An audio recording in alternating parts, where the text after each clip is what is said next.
Bantu abatsha. Hey, jobs opportunities ayizivelile. So ngesimbulela sisonke March and March ne.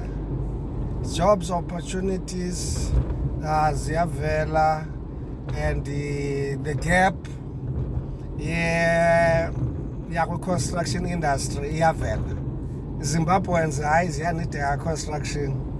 Amadoda kuthiwa ku-empty ezisayithini ngenxa yoba South Africans azofuni lowo msebenzi. So the question is, how do we deal with into elolu hlobo?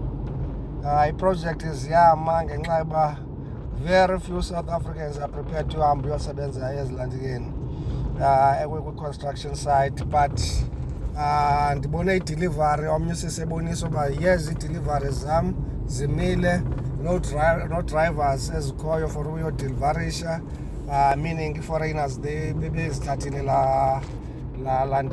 esa space selantika se-delivery.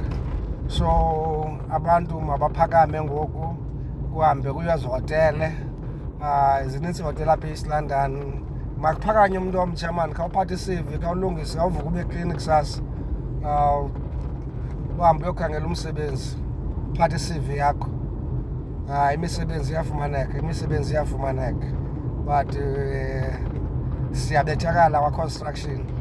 Hayi kuthiwa hayi i-Zimbabweans or abantu bakufika bebe-specialize so ii-project ezininzi zizoma ngenxa yoba awekho la madoda ngaphandle.